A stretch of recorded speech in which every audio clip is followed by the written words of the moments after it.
So in my defense, right, I have been a little busy. I got into a wreck. And I'm graduating tomorrow. But let's see what we can get done today in this mega review. Roll intro.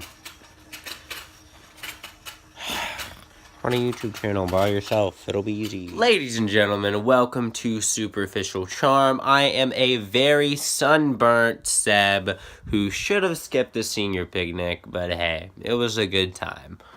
So today we are going to do our first mega review, and what that is a pathetic excuse to catch up on the work that I should have been doing all month but didn't, because as I said, graduating's hard.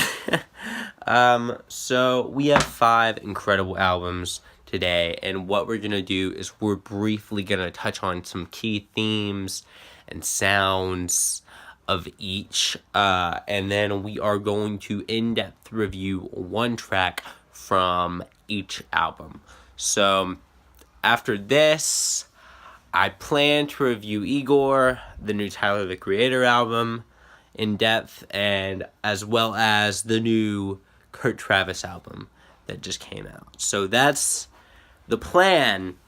I hope everything goes well and goes to the plan, and it looks like it might, because the next few days after graduation I have free.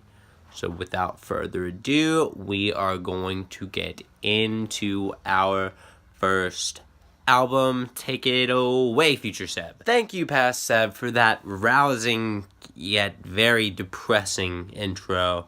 The first album we are going to cover today is none other than the album I've been promising for about a month. When We All Fall Asleep, Where Do We Go? It is the new Billie Eilish album. For those of you who don't know Billie, she is 17, so I think that actually makes her younger than me. And she's a hell of a lot more successful than I will ever be. But this album is wonderful. Some are saying it is a concept album about an eventual suicide, and I could definitely see how that plays in, but what's very prevalent throughout the entire album is loud bass, and not in the like annoying way. She really takes like your ears and messes with them, if that makes sense. It's like a game listening to her music. It's fun, and it usually deals with some pretty heavy themes, such as like depression, heartbreak, but the song we are going to cover today from the album is not a very heavy theme, and it is called My Strange Addiction. So why I picked this out of everything on the album is because this song uniquely has a bunch of quotes from the show The Office, and that is, for those of you who don't know, my favorite show of all time. I love it. So there's quotes from the whole gang in there, or a bunch of key members, Michael, Jim, Pam, etc. And it's from the episode of Michael Scarn, which was a really good one. And the song just talks about being with someone and them kind of being like your strange addiction. Nobody quite knows why you're there, why you're into it, but you just are. And Billie has gone on record saying that she spliced up some Office quotes in there because she is actually a big fan of The Office. And it is her strange addiction. It's very popular now, so I wouldn't really call it strange. She's been interviewed by the actor that plays Dwight for the show, so she's getting pretty up there. It's a wonderful album. If you guys want to listen to some experimental stuff, that's grown very popular among the teenage demographic, I would check out this album. And if you like The Office, I would check out the song My Strange Addiction. Alright, moving on to the next album. The second album that we are going to cover today is an album that I have only added today because I just got around to listening to it. But my God, do I wish I had listened sooner. The new Blackbear album titled Anonymous came out recently, and it is just an amazing listen. He's stepped back away from the trap elements, and gone for a more natural approach with his voice, with instrumentals. Obviously, there's still going to be beats and such, but it sounds a lot like pre-Cyber Sex Blackbear, which I know a lot of people enjoyed that album, myself included, but a lot of people, also myself included, do prefer the classic style.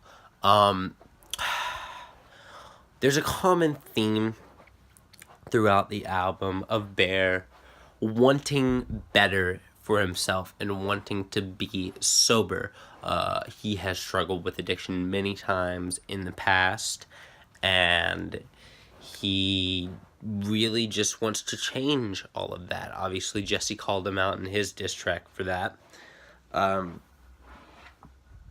But the whole album is just really good. There's like one or two songs that are brag raps, and that's expected in the genre that he's in. However, it's a really just well thought out and cool album.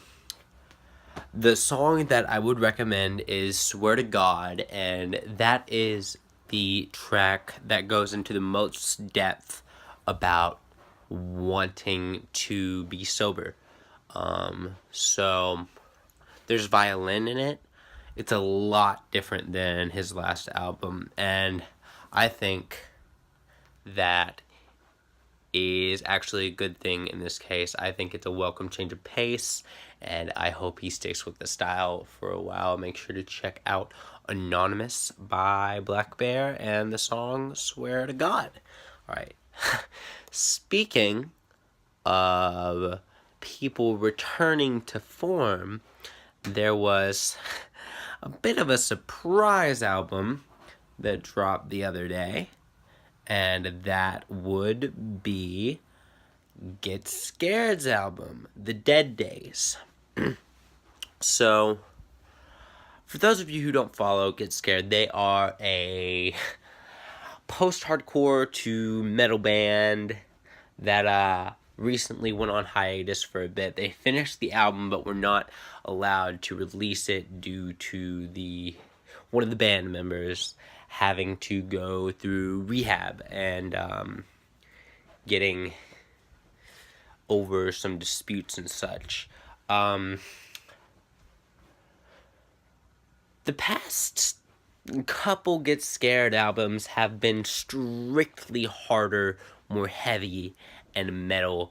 But it seems with this one that they are turning back to their post-hardcore roots, and that is pretty amazing, because Get Scared do post-hardcore really, really well.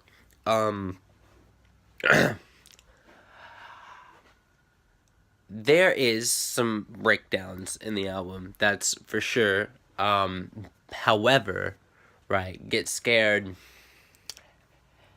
really tried for a more classic approach. There's clean vocals, which very refreshing change of pace for the band. And the track that we are going to talk about today from the album is actually... That was a real seamless transition there. Anyway, the title track, The Dead Days. And while this is not the most heavy song on the album, it is definitely the one filled with the most meaning, as it deals with coping with death and the inevitability of it. I'm going to college at a young age. So this song is kind of heartwarming in a way, and we're not really used to that. The last time I had a Get Scared song that warmed my heart was actually the first song I ever heard by them, Don't You Dare Forget the Sun. And this song is kind of on par with that, in my opinion. It's very, very good. It's handled in a mature way, and it's really, really good return to form. This is the Get Scared that I fell in love with. And as long as they keep it like this and the band is able to stay together, fingers crossed, then we should be good. We should get a lot more quality Get Scared in the future, and they could really go back up there in the level of pop or post-hardcore that they were at before. So make sure to check out The Dead Days by Get Scared. Okay, the next album, or rather EP, that we are going to go over is going to be Crying in the Prettiest Places by No Rome. Now this EP either has 5 or 6 songs, but I believe it is 5. And No Rome is kind of like... I don't want to compare them to the 1975, but they're signed to Dirty Hit Records, which is Matty Healy is very deeply involved with that. He's best friends with Matty, and this very much plays out like a more clubbish than 1975 songs. It's very catchy. The song that we are going to look at today is going to be Pink, off of the album, and it is about trying to win the affections of a dying relationship. The chorus is very catchy, not going to give it away for you, but it's really good. It was stuck in my head for absolute days. And the whole EP is wonderful. It only takes about 15 to 20 minutes to finish, so if you don't have a lot going on, or you just have a short break or whatever, it's definitely something that you are going to want to check out. If you like the 1975, you will definitely like this album, or EP if you want to get technical. Alright. Okay, so the next one we are going to run through briefly because I know it is very niche. If you guys have ever heard of Dance Gavin Dance, that is one of my favorite bands of all time, and the screamer, the unclean vocalist, and the bassist Will Swan have a side project called Secret Band, where it's just unclean vocals. It's really raw and rough sounding, and they have just released their LP2 called LP2. It's the only thing I wrote down I can't say out loud because it was that metal. It was really, really just a ride, man. It has a few songs on there. There's a bunch, and just, it's a ride. You're definitely going to want to look at the lyrics while you are listening, because it is just a deep dive into the mind of John Mess, someone who I happen to think is a genius. His lyrics don't always make sense to your ears. He has gone on record saying that sometimes he just rhymes stuff because it rhymes and sounds good together, which is crazy, but then other times you can tell that there's a real message behind it and that it's coded, but like in there he's talking or screaming rather, about something incredibly passionate to him, and it's wonderful. The track that I would recommend is Moon. There's a lot of screaming, which he's recently started doing more, and it's really, really good. And it ends with a quote from H.P. Lovecraft's Polaris, and I can't go really into detail about that book because I'm not very familiar with it, but I know that it holds meaning to the rest of the meaning of the song, and the album in general is just really, really good. If you like really heavy, just screaming, you're gonna love that. If you like Dance Gavin Dance, specifically John Mess, you're gonna absolutely love this. Will Swan is amazing on the bass, as always, and yeah, definitely check this out. It's wonderful. Alright, guys. So we just summed up 5 recent album releases in just a few minutes. I'm gonna try to get some in-depths out as soon as I can. I also want to start that series soon. But we'll see what happens. My schedule is going to be a lot more open because I am out of school now. So let's see if I can keep it up. Fingers crossed that's going to be possible. I have been Seb. This has been Superficial Charm. I have a Twitter now at Superficial Charm, no spaces, all capital letters on Twitter. Follow me there for updates about the channel. And, yeah, just, subscribe, share this video, do what you need to do. I'm sorry about the format. I know it's unfortunate, but we will try to stay on it in the future. We meaning me. Alright. Thank you for watching this disorganized mess, and I will talk to you guys soon. Duh.